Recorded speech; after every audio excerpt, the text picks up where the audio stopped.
Hello students, last topic हमने LCR circuit के बारे में स्टडी किया था और उसमें हमने एक टर्म के बारे में पढ़ा था कि इम्पीडेंस क्या होता है। तो स्टूडेंट्स, इसमें इस टॉपिक में मैं आपको इसकी डेफिनेशन बता रही हूँ कि जो इम्पीडेंस जो होता है वो क्या करता है, वो फ्लो ऑफ एसी को क्या करता है, अपोज करता है।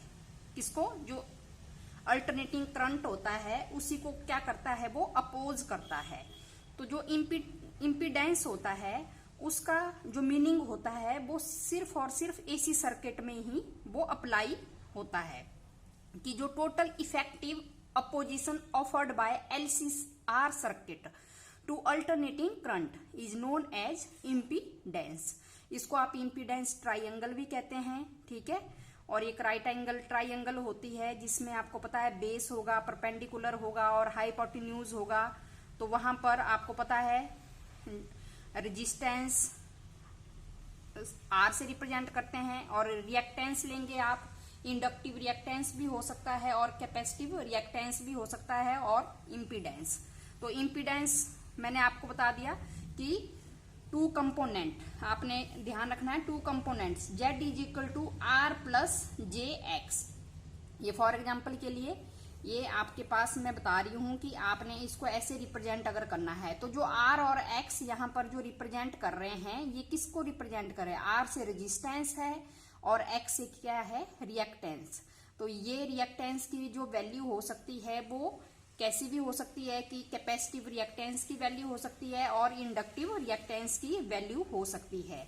और इसको आप जेड से रिप्रेजेंट करते हैं और जेड आपको पता क्या है, इम्पीडेंस है।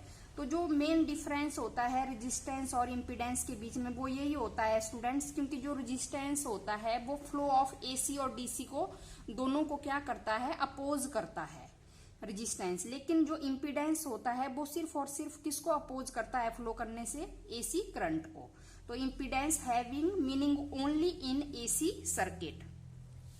अब देखो स्टूडेंट्स, जो जेड की वैल्यू आपने फाइंड आउट की थी कि एलसीआर सर्किट में जो जेड की वैल्यू थी, अगर आपने एलसीआर सर्किट आपने अच्छे से स्टडी किया है तो वहां पर ये वैल्यू आपके पास आई थी R square plus XL minus XC square. Impedance Z is equal to R square plus XL minus this one value XC। और आपको ये भी पता है कि XL की वैल्यू आप क्या लिख सकते हो, L ओमेगा, और XC, XL क्या है, इंडक्टिव रिएक्टेंस, और XC क्या है, कैपेसिटिव रिएक्टेंस। इसकी वैल्यू 1/C ओमेगा। तो यहां पर आप इस वैल्यू को भी पुट कर सकते हो, Z is equal to R square plus यहां पर L omega minus 1/C omega square. तो ये आपके पास आ जाएगा। और आपने इसको कैसे रिप्रेजेंट करना है, इसको कैसे रिप्रेजेंट करेंगे, इसको आप इम्पीडेंस ट्राइंगल भी कहते हैं।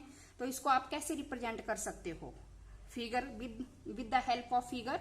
तो ये आपके पास रहेगा यहां पर इम्पीडेंस ट्राइंगल, जो बेस होगा वो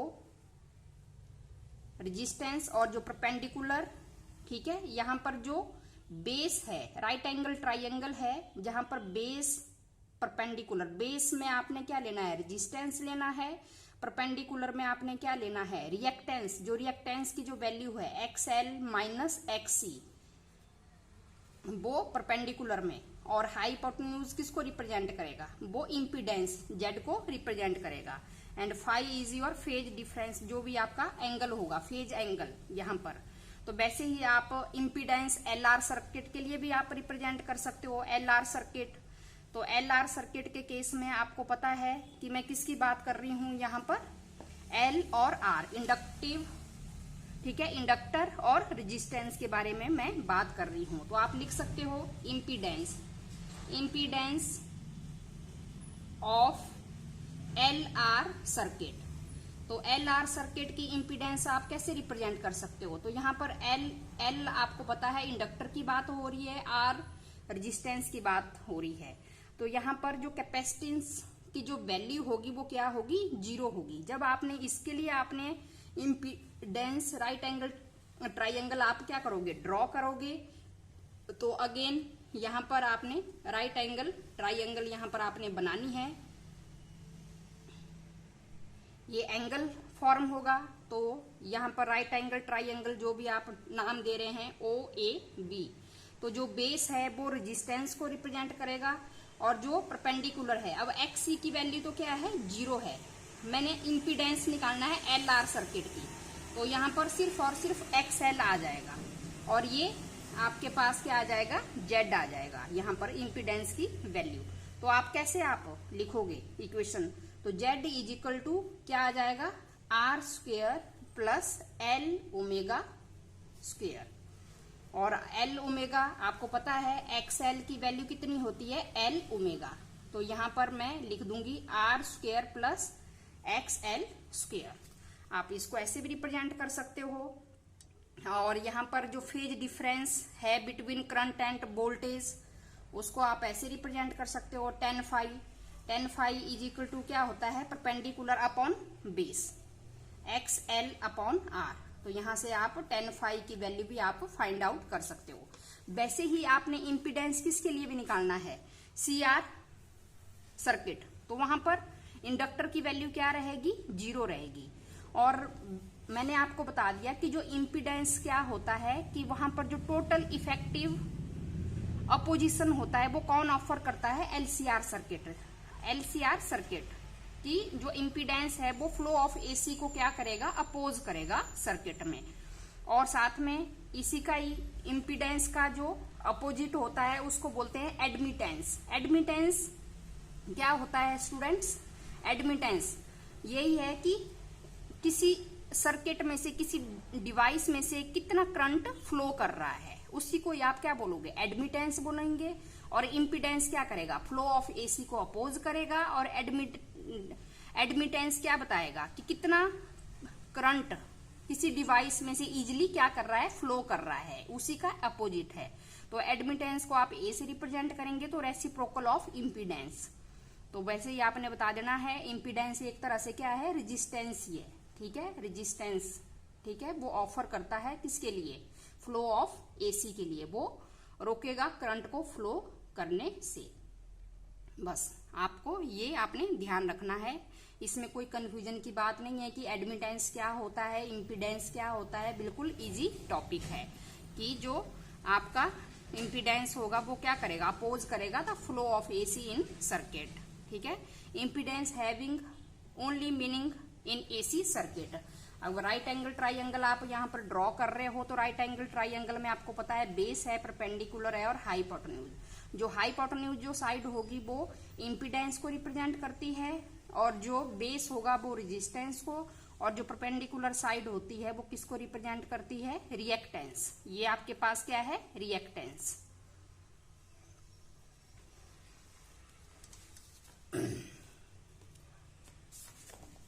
अब जो नेक्स्ट जो टॉपिक है स्टूडेंट्स वो है इलेक्ट्रिकल रेजोनेंस।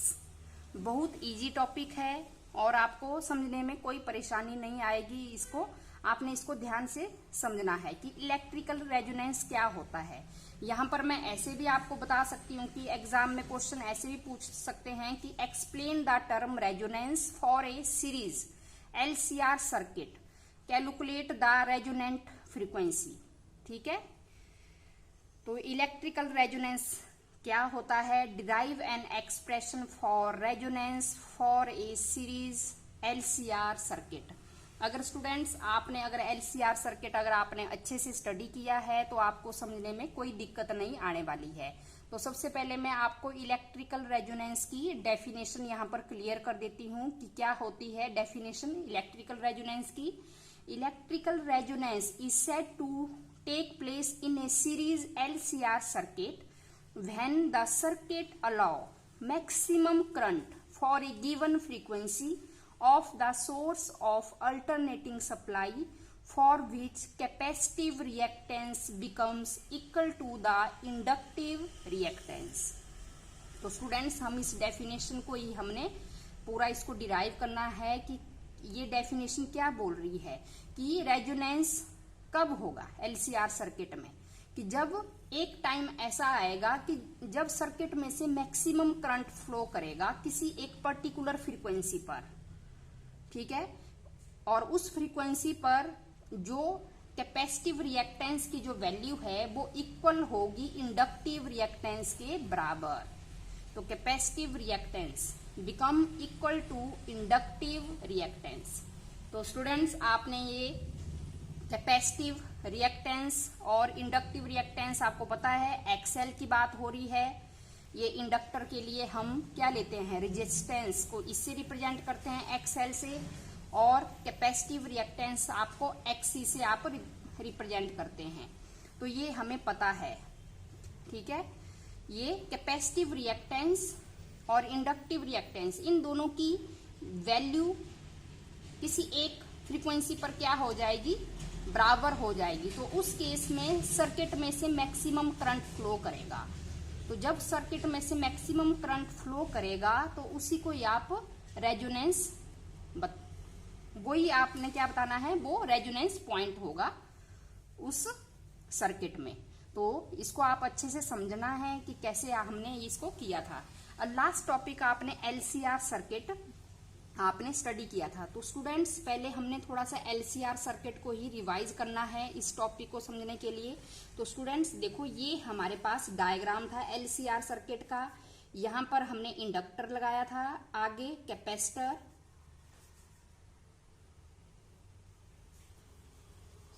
यहाँ पर मैं इसको ऐसे बना देती हूँ, यहाँ पर इंडक्टर, ये हमारे पास इंडक्टर और कैपेसिटर और रेजिस्टेंस LCR, और इसको हमने कनेक्ट कर दिया था अल्टरनेटिंग सोर्स के साथ। अल्टरनेटिंग सोर्स के साथ जब हमने इसको कनेक्ट किया था स्टूडेंट्स, तो यहाँ पर करंट फ्लो हो रहा था सर्किट में से। तो मैंने आपको बताया था कि आपने फेजर डायग्राम आपने स्टडी किए हैं कि इंडक्टर में कैसे बनता है, कैपेसिटर में कैसे बनता है और रेजिस्टेंस में कैसे बनता है।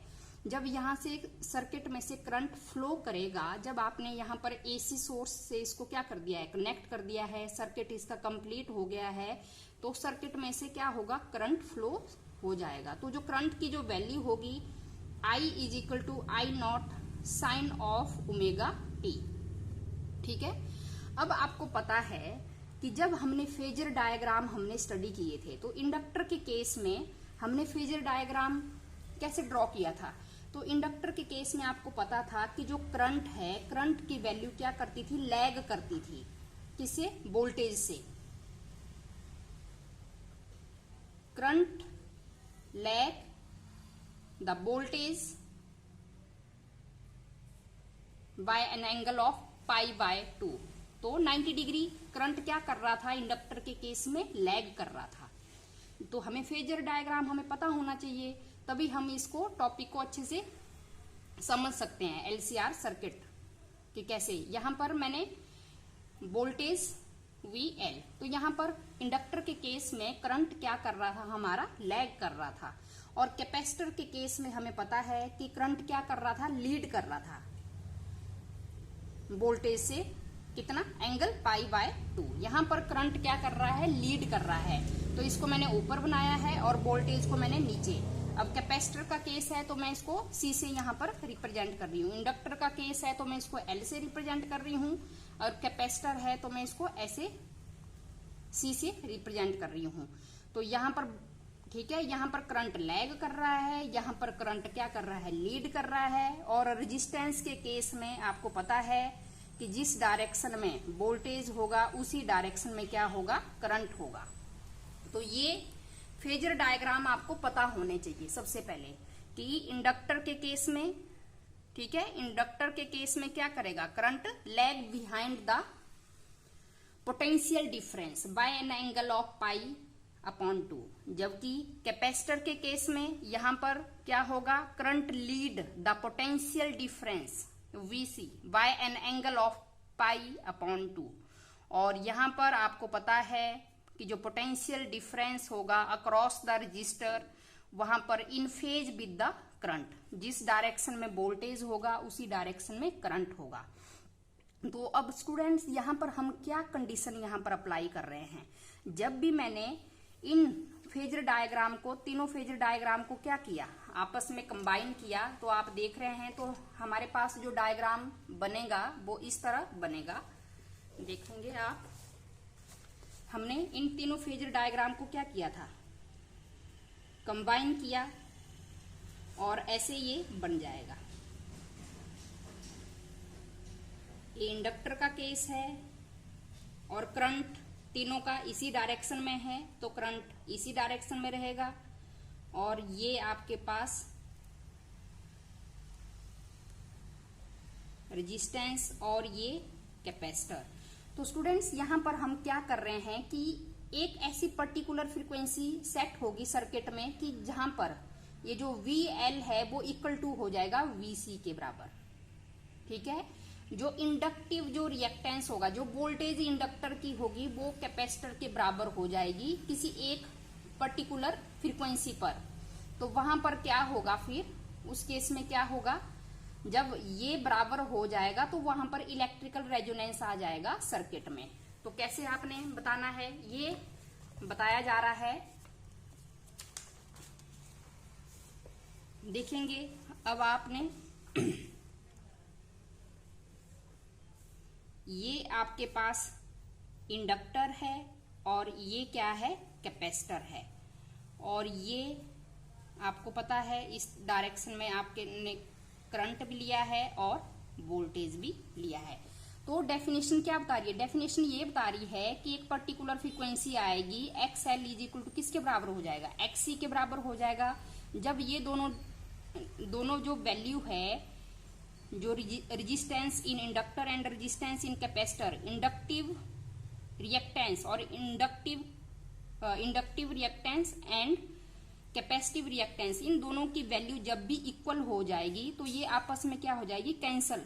XL is equal to XC, दोनों इक्वल एंड अपोजिट हैं। तो सिर्फ और सिर्फ आपके पास क्या बचेगा, सिर्फ ये बचेगा आपके पास, रेजिस्टेंस का केस बचेगा। यहां पर क्या है, इन फेज।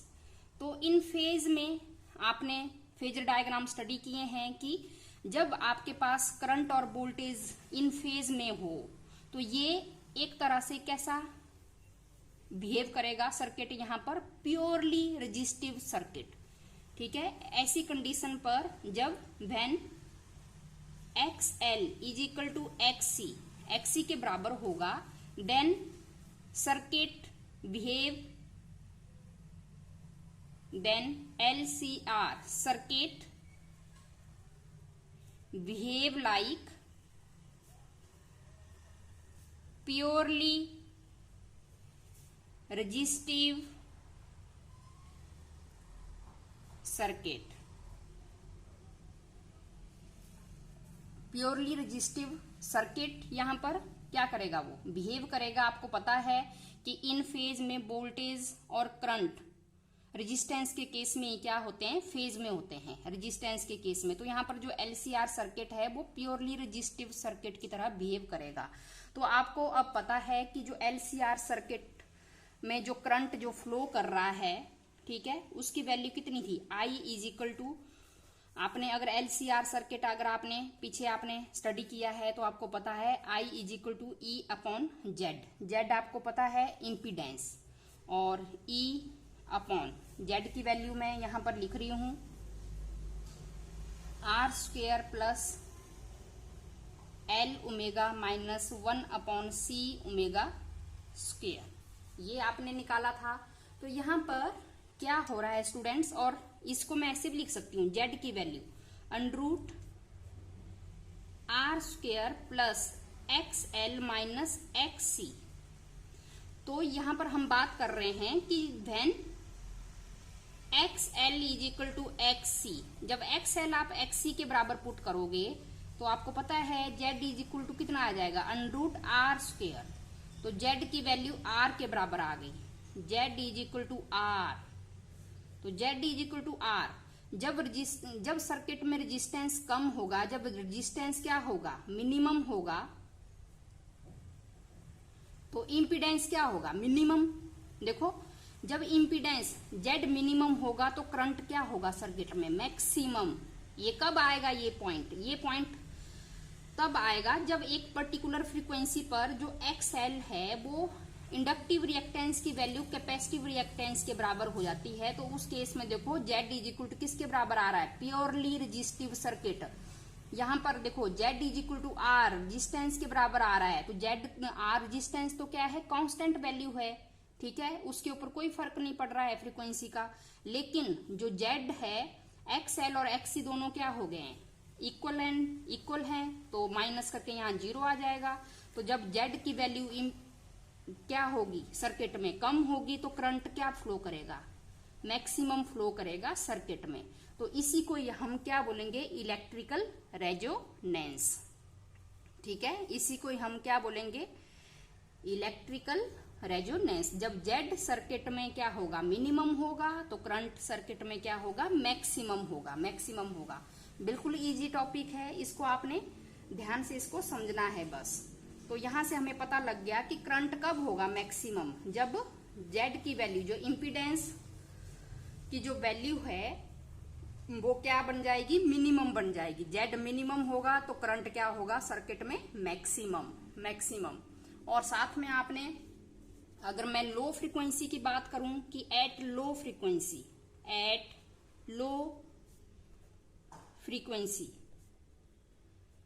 फ्रीक्वेंसी की अगर हम बात करते हैं स्टूडेंट्स, तो आपको पता है इंडक्टिव के केस में XL की वैल्यू L ओमेगा के बराबर लेते हैं आप। तो L इंटू और ओमेगा की वैल्यू कितनी होती है, 2 पाई न्यू। लो फ्रीक्वेंसी की बात कर रहे हैं हम, फ्रीक्वेंसी की वैल्यू क्या है, बिल्कुल कम है। तो उस केस में XL की वैल्यू भी क्या होगी, लो, क्योंकि डायरेक्टली प्रोपोर्शनल है फ्रीक्वेंसी के। तो ये भी कैसी होगी, इज वेरी स्मॉल।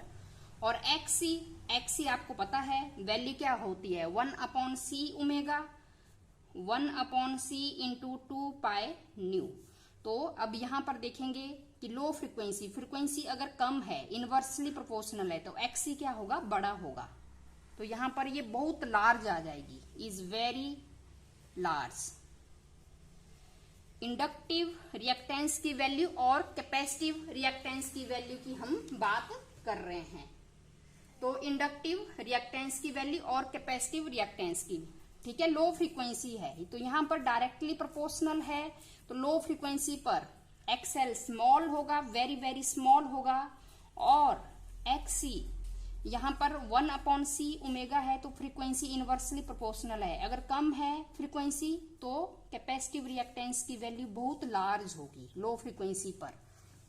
और अगर हाई फ्रीक्वेंसी की मैं बात करूं, एट हाई फ्रीक्वेंसी बहुत ज्यादा फ्रीक्वेंसी है, तो again XL is equal to L omega, L into 2 pi nu. तो डायरेक्टली प्रोपोर्शनल है, तो XL की वैल्यू भी क्या होगी, वेरी लार्ज। और XC की वैल्यू क्या होगी, इनवर्सली प्रोपोर्शनल है, 1/C इंटू 2 पाई न्यू। तो this is your inversely proportional है, हाई फ्रीक्वेंसी ज्यादा है, तो कैपेसिटिव रिएक्टेंस की वैल्यू वेरी स्मॉल।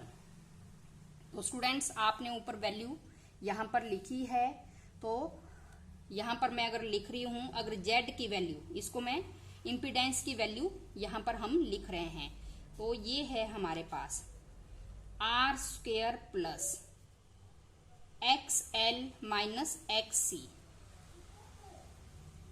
और Z is equal to √ R² plus XL की वैल्यू कितनी है, L into 2 pi nu, minus ये आपके पास 1/C इंटू 2 पाई न्यू।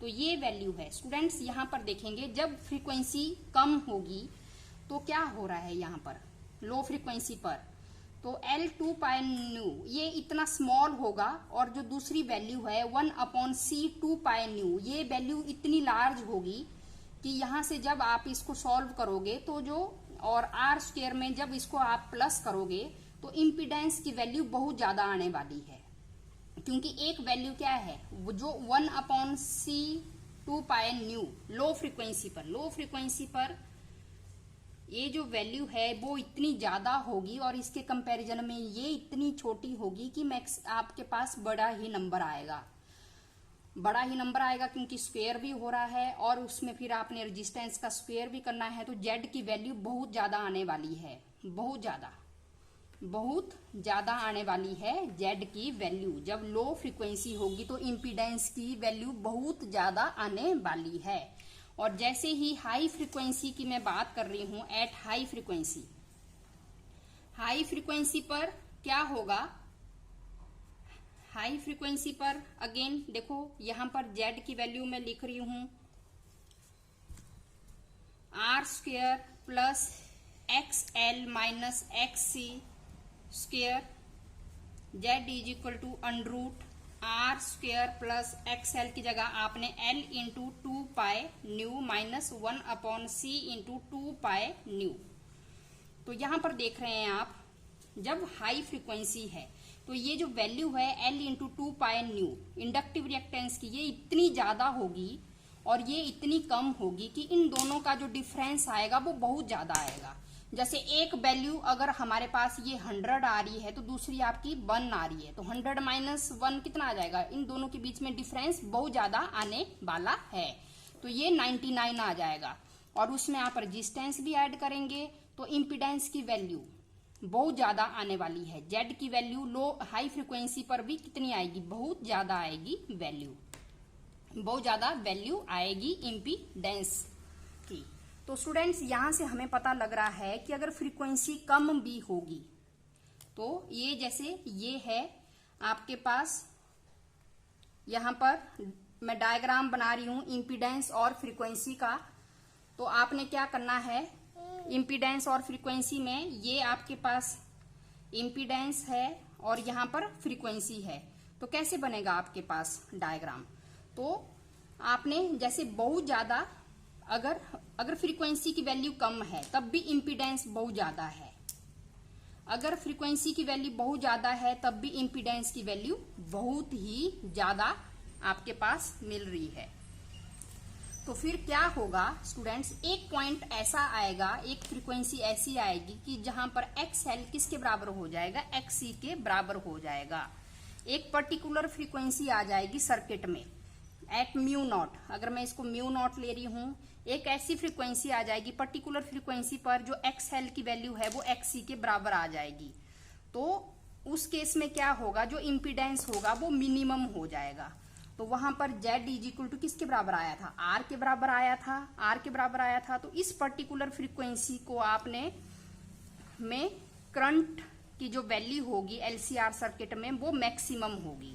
तो इसी फ्रीक्वेंसी को न्यू नॉट को आप क्या बोलोगे, रेजोनेंट फ्रीक्वेंसी। तो यहां पर जो डायग्राम हमारे पास आएगा वो कैसे बनेगा आपके पास, यहां से इस पॉइंट पर क्या होगा, एक्सएल किसके बराबर बनेगा, एक्ससी के बराबर। एक्सएल किसके बराबर बनेगा, एक्ससी के बराबर बनेगा।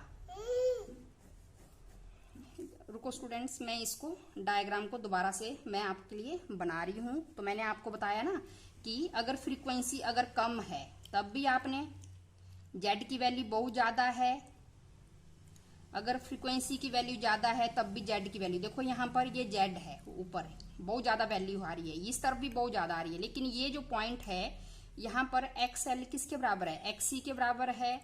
और इसी को आप क्या बोलोगे, रेजोनेंट फ्रीक्वेंसी। ये फ्रीक्वेंसी कौन सी होगी, रेजोनेंट फ्रीक्वेंसी होगी। तो इलेक्ट्रिकल रेजोनेंस के लिए X L is equal to क्या होगा, एक्ससी होगा। तो एक्स एल की वैल्यू एल ओमेगा और ये 1 अपॉन सी ओमेगा, तो ओमेगा 1 अपॉन एल सी। और यहाँ पर आप ओमेगा की वैल्यू लिख सकते हैं 1 upon under root L C, और ओमेगा की वैल्यू 2 पाई न्यू नॉट। और न्यू नॉट आपको मैंने बता दिया कि पर्टिकुलर फ्रीक्वेंसी होगी जहां पर करंट एलसीआर सर्किट में क्या हो जाएगा, मैक्सिमम हो जाएगा, मैक्सिमम हो जाएगा। और यहाँ पर ये वैल्यू आ जाएगी अंडर रूट एल सी। तो यहाँ से न्यू नॉट की वैल्यू आपके पास आ जाएगी 1 upon 2 pi under root L C. तो इस तरह की फ्रीक्वेंसी को आप क्या नाम बताओगे, resonant frequency. This is the expression for resonant frequency. अगर आपने और भी डायग्राम अगर आपने बताना है तो स्टूडेंट्स हमें पता है कि जब हम फ्रीक्वेंसी के साथ हमने डायग्राम बनाना है रेजिस्टेंस का, तो रेजिस्टेंस के ऊपर कोई फर्क नहीं पड़ने वाला है। तो रेजिस्टेंस क्या है? कांस्टेंट है।